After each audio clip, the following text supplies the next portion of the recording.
आज हम करेंगे सर्कुलर लिंक लिस्ट के ऑपरेशन में सबसे पहला जो ऑपरेशन है वो है इंसर्शन एट फर्स्ट। मतलब अगर ये मेरी सर्कुलर लिंक लिस्ट है और मैं इसमें आगे ही आगे किसी नोड को जोड़ना चाहता हूँ। लिंक लिस्ट सर्कुलर कैसे होती है, इस तरह से जुड़ी हुई रहती है। मुझे आगे ही आगे फर्स्ट एक नोड को जोड़ना है। मतलब इसमें मान लो 7 है, ये 6 है, इसका नाम स्टार्ट है। एक नॉर्मल सी बात ये है कि ये इसे जुड़ भी जाए तो पहला काम आपको इसके आगे इसको जोड़ना पड़ेगा। अब जोड़ने के बाद आपको एक लूप चलाना है ताकि आप लास्ट तक पहुंच सकें, क्योंकि लास्ट नोड स्टार्ट का एड्रेस लेके रखे हुए हैं। आपको चेंज करना है कि भाई स्टार्ट का एड्रेस मत रखो, आप एड्रेस रखो नोड का। तो सेकंड चीज में आपको एक लूप चलाना है। ये सेकंड पॉइंट हो गया आपको, जिसे इसका नाम हो जाएगा टैम्प। अब क्योंकि लूप चलेगा, टैम्प टैम्प टैम्प होता हुआ लास्ट टैम्प होगा। उसके नेक्स्ट में हम लोग नोड को जोड़ेंगे। ये हमारा हो जाएगा थर्ड वर्क, जुड़ गया। लेकिन फर्स्ट नोड का नाम स्टार्ट होना जरूरी है। तो सबसे पहले कोडिंग में मैं आपको बताता हूं कि नोड बराबर हमने लिखा न्यू लिस्ट, नोड बना ली। सीन नोड में हमने डाला डेटा, नोड बन गई। अब मैंने फर्स्ट लाइन क्या कही थी, फर्स्ट पॉइंट नोड के आगे स्टार्ट को जोड़ना है। तो हमने लिखा नोड के नेक्स्ट में किसको जोड़ना है, स्टार्ट को। ठीक है, जुड़ गया।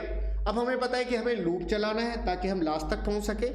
तो सेकंड लूप, मैं 4 का लूप चला रहा हूं, वाइल का लूप भी चला सकते हैं। 4 टैम्प बराबर स्टार्ट, सर्कुलर लिंक लिस्ट है तो टैम्प का next not equals to start, और टैम्प इक्वल्स टू टैम्प का नेक्स्ट, लास्ट में लगा दिया सेमीकोलन। इसका मतलब लास्ट में लूप पहुंच गया, सेकंड नंबर। अब आते हैं हम लोग थर्ड पॉइंट में। क्योंकि इसका नाम टैम्प होगा, ये अपने नेक्स्ट में किसको जोड़ेगा, नोड को। तो लाइन क्या बनेगी, लाइन बनेगी टैम्प के नेक्स्ट में नोड को जोड़ना है। टैम्प के नेक्स्ट में नोड को, क्योंकि टैम्प के आगे कौन है, नोड है। अब हमें इसको स्टार्ट बनाना है तो right to left value assign होती है, तो स्टार्ट बराबर नोड। ये हो गया हमारा इंसर्शन एट फर्स्ट। अब हम लेते हैं इंसर्शन एट मिडल।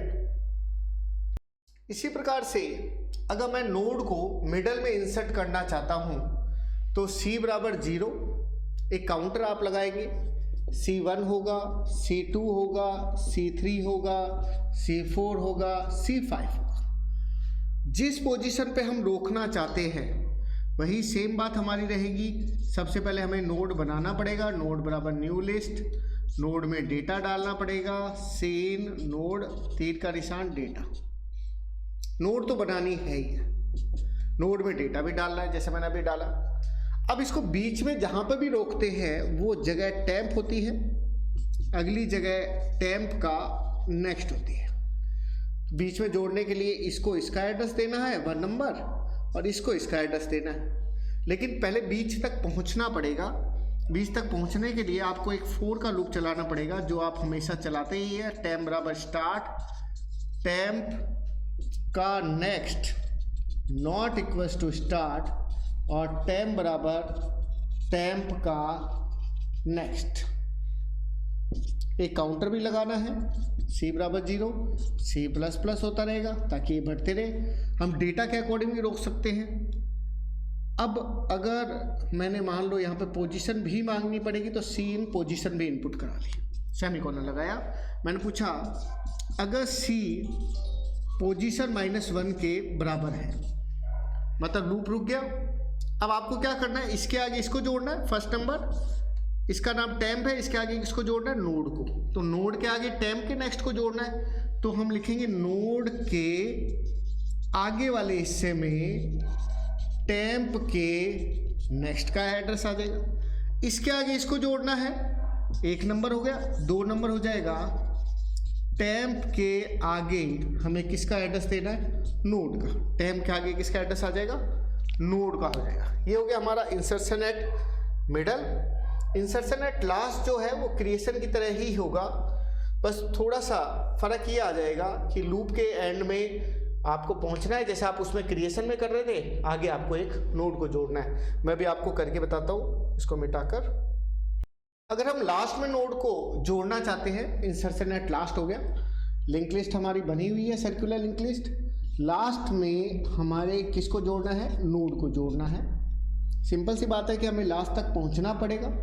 जब भी लास्ट नोड तक आपको पहुंचना है या लास्ट नोड से आपको कोई ऑपरेशन करना है, तो लास्ट तक पहुंचने के लिए आपको हमेशा लूप चलाना पड़ेगा। फॉर टाइम बराबर स्टार्ट, टाइम का next not equal to null start, और टाइम बराबर टाइम का नेक्स्ट, वही सेम लूप। लास्ट में सेमीकोलन लगा दिया तो वाइल का लूप लिखने की जरूरत नहीं है। लूप चलता रहेगा, लास्ट पे पहुंचेगा, उसका नाम टैम्प होगा। अब आपको करना क्या है? केवल टैम्प के आगे आपको नोड को जोड़ना है। टैम्प के आगे नोड को जोड़ना है, वही सेम क्रिएशन की तरह, और नोड के आगे स्टार्ट को जोड़ना। अब नोड अपने आगे किसको जोड़ लेगा? स्टार्ट को जोड़ लेगा। तो ये हमारी हो गई कनेक्टिविटी। ये मैंने करवाया इंसर्शन एट लास्ट, जो कि सेम क्रिएशन की तरह था, केवल वाइल लूप के बदले फॉर लूप यूज किया है मैंने। अब हम करते हैं डिलीशन एट फर्स्ट। अगर हम फर्स्ट नोड को डिलीट करना चाहते हैं तो ये हमारी सर्कुलर लिंक लिस्ट इस तरह से जुड़ी हुई है। कोडिंग भी मैं आपको इसकी दिखा दूंगा। अब फर्स्ट नोड को अगर आप डिलीट करते हैं तो दिक्कत आ सकती है, इसीलिए अगली नोड को, अगली ये स्टार्ट होगी तो अगले को बोला जाएगा स्टार्ट का नेक्स्ट। इसका मतलब लास्ट नोड जो स्टार्ट से जुड़ी हुई है वो स्टार्ट के नेक्स्ट से जुड़नी चाहिए। अब लास्ट नोड को हम लाएंगे कहां से?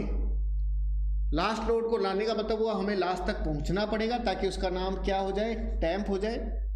और लास्ट तक पहुंचने का तरीका है पहला नंबर लूप। टैम्प हो गया, टैम्प के आगे स्टार्ट का नेक्स्ट, सेकंड जुड़ गया इस तरह से। बट अगली नोड का नाम स्टार्ट होना जरूरी है, ये थर्ड। मतलब 3 कोडिंग आपको लिखनी है। पहला काम जैसा कि आपको दिख ही रहा है, टैम्प बराबर स्टार्ट, टैम्प के next not equal to start, temp बराबर टैम्प का नेक्स्ट, और ये मैंने लूप चला के लास्ट तक पहुंच गया। सेमीकोलन लगा दिया क्योंकि मैं 4 का लूप यूज कर रहा हूं, केवल लूप चलेगा, अगली कंडीशन रीड नहीं करेगा। लास्ट तक पहुंच गया, ये पहला नंबर, ये फर्स्ट नंबर। अब सेकंड नंबर, इसके आगे हमें स्टार्ट के नेक्स्ट को जोड़ना है, तो टैम्प के नेक्स्ट के आगे स्टार्ट के नेक्स्ट को जोड़ दिया। वैसे अगर आप समझे थोड़ा सा और ढंग से तो ये टैम्प होता है, ये टैम्प का नेक्स्ट होता है, ये टैम्प के नेक्स्ट का नेक्स्ट भी होता है। तो आप इसको ये भी लिख सकते हो, टैम्प के नेक्स्ट में टैम्प के नेक्स्ट का नेक्स्ट। और इजी गोइंग वो मैंने आपको बता ही दिया, स्टार्ट है तो ये स्टार्ट का नेक्स्ट है। थर्ड नंबर आपने जोड़ दिया, अगली नोड को स्टार्ट बनाना है तो आपने लिखा स्टार्ट बराबर स्टार्ट का नेक्स्ट। अगली नोड हमारी क्या बन गई? स्टार्ट। इसका मतलब इसका कनेक्शन टूट गया और ये लिंक लिस्ट हमारी जुड़ गई। ये हो गया हमारा डिलीशन एट फर्स्ट। अब हम बात करते हैं डिलीशन एट मिडल की। डिलीशन एट मिडल का मतलब हमें पता तो होना चाहिए कि हमें किस पोजीशन पे डिलीट करना है। तो वही सेम काउंटर आप लोग चलाएंगे, C बराबर 0। पोजीशन आप पूछेंगे कि कौन सी पोजीशन को आपको डिलीट करना है, और जो आपका लूप जो चलेगा उसमें C++ होगा। जैसे अभी मैंने इंसर्शन एट मिडल में बताया था, C बराबर पोजीशन -1 लूप रुकेगा। जैसे ही लूप रुकता है, ये टैम्प है, ये टैम्प का नेक्स्ट है, ये टैम्प के नेक्स्ट का नेक्स्ट है। अगर इसका कनेक्शन इससे हो जाएगा तो ये अपने आप बीच में से क्या हो जाएगा? डिलीट हो जाएगा। तो आपको जोड़ना है टैम्प के नेक्स्ट को टैम्प के नेक्स्ट के नेक्स्ट से। अब एक चीज़ ये ध्यान रखना है कि सेमीकोलन नहीं लगेगा, क्योंकि सेमीकोलन लगने का मतलब लूप चलता रहता है, और हम ये चाहते हैं कि अब लूप के अंदर हम लोग कंडीशन को भी चेक करें। बाकी आपको कोडिंग में और देखने से और अच्छा समझ में आ जाएगा। ये हो गया हमारा डिलीशन एट मिडल। अब हमें करना है डिलीशन एट लास्ट। अब डिलीशन एट लास्ट अगर आपको करना है तो इस नोड को मुझे डिलीट करना है। अगर इस नोड को डिलीट करना है तो एक स्टेप पीछे रुकने से डिलीट होगा। इसके लास्ट में स्टार्ट का एड्रेस है, तो हम लिखेंगे, अगर मैं लिखता हूं टैम का next not equal to start, तो ये टैम बनेगा। क्यों? क्योंकि इसके नेक्स्ट में स्टार्ट है। हमें रुकना यहां है, यहां रुकना, इसका नाम टैम्प करना है। तो हम लिखेंगे टैम्प के नेक्स्ट का next not equal to start. अब यहां क्यों रुकेगा? क्योंकि ये टैम्प होगा, ये टैम्प का नेक्स्ट होगा, और ये टैम्प के नेक्स्ट का नेक्स्ट होगा। ये जगह, ये ब्लॉक, और यही जगह स्टार्ट का एड्रेस लेके बैठी, यहीं पर ही तो स्टार्ट है, तभी ये यहाँ रुका। क्योंकि आपने कहा टैम्प के नेक्स्ट से पहले मुझे रोक दो, तो यहाँ रुक गए, ये टैम्प हो गया। मैंने लास्ट में सेमीकोलन लगा दिया ताकि केवल लूप चले। अब हमें, क्योंकि कनेक्शन ऐसे है, हमें इसका कनेक्शन इससे करना है। इसका नाम टैम्प है ही। आप लिखेंगे टैम्प के नेक्स्ट में स्टार्ट, कनेक्शन हो गया। तो पहला काम आपने लूप का किया, टैम्प के नेक्स्ट में आपने किसको डाल दिया? स्टार्ट को। टैम्प के नेक्स्ट में स्टार्ट को डाल दिया, इसका मतलब लास्ट का जो कनेक्शन है वो हट गया। अब इसको कोडिंग के रूप में हम लोग देख लेते हैं। ये देखिए, आपकी कोडिंग को अगर हम देखते हैं तो सी लैंग्वेज में लिखा हुआ है, कोई डेटा ले लिया, एक नेक्स्ट पार्ट आपने ले लिया, फिर आपने कहा वही नोड टैम्प स्टार्ट तीन वेरिएबल ले लिए, तीनों में नल असाइन किया, चॉइस सारी तरह की चॉइस आपने डाल दी। नोड बराबर आपने एक नई मेमोरी को लोकेट किया सी लैंग्वेज के अकॉर्डिंग। नोड में डेटा डाला, आपने पूछा क्या स्टार्ट नल है, तो नोड का नाम स्टार्ट के आगे स्टार्ट, फिर वही उसी तरह से इंसर्शन है लास्ट की तरह, लास्ट तक पहुंचा टैम्प के आगे नोड आ गया, नोड के नेक्स्ट में स्टार्ट आ गया। चॉइस 2 में हम प्रिंट का काम कर रहे हैं, तो टैम्प स्टार्ट से शुरू करेगा, नेक्स्ट जब तक स्टार्ट ना हो जाए तब तक टैम्प बराबर टैम्प का नेक्स्ट होगा, टैम्प का डेटा प्रिंट होता रहेगा।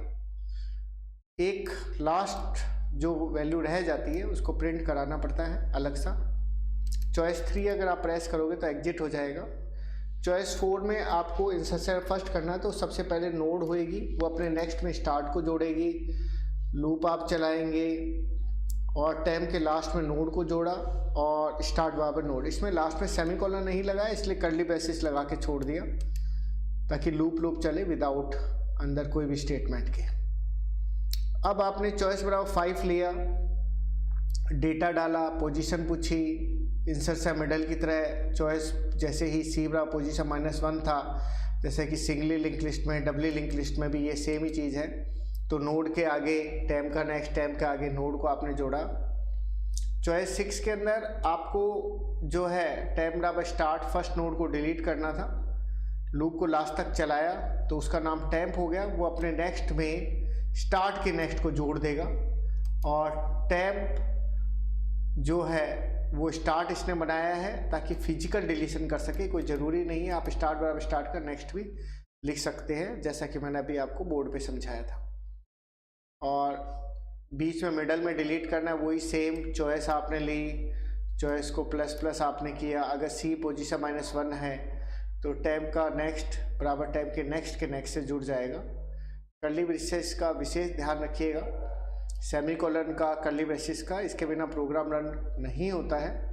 और एरर इस तरह की दिखाता है कि आपको समझ में नहीं आता कि कहाँ दिक्कत है। ये प्रोग्राम को मैच ज़रूर करा लीजिएगा। फोर टैम्प बराबर स्टार्ट, टैम्प के नेक्स्ट का next not equal to start, temp बराबर टैम्प का डेटा, ये लास्ट में सेमीकोलन लगाया मैंने। जैसे ही लूप रुकेगा अपने नेक्स्ट में स्टार्ट को जोड़ लेगा। वाइल 1 लिखा, लूप लगातार चलेगा और तब तक जब तक आप चॉइस 3 नहीं दबाएंगे। रन करते हैं हम लोग। F9 प्रेस किया कोड ब्लॉक में, साइज को बड़ा करते हैं। 1 वैल्यू 1 वैल्यू 1 वैल्यू कितनी भी ले सकते हैं आप। 2 करके आपने डिस्प्ले किया। अब आपने इंसर्शन में फर्स्ट करना है, 4 डाला, वैल्यू बताई, 2 करके डिस्प्ले देखा, आगे आगे वैल्यू आ चुकी है। इंसर्शन मिडल करना है, 5 प्रेस किया, वैल्यू बताई, पोजीशन बताई, तीसरे नंबर पोजीशन पे 2 करके डिस्प्ले किया। ये देखिए तीसरे नंबर पे, थर्ड नंबर पे 99 आ गया। और बड़ा करके दिखा देता हूँ। अब आपको इंसर्ट से मिडल भी हो गया, डिलीशन में फर्स्ट करते हैं 99 उड़ जाएगा, 2 करके डिस्प्ले देखिए 99 हट गया आगे से। डिलीशन एट मिडल करते हैं, 7 प्रेस किया, दूसरी नंबर पोजीशन मतलब 99 एक और चला जाएगा, 3 करके डिस्प्ले किया, सॉरी 3 पे एग्जिट हो गया। इस तरह से सारे प्रोसेस आपको शो कर देगा क्योंकि 3 एग्जिट के लिए था। ये आपकी थी सर्कुलर लिंक लिस्ट।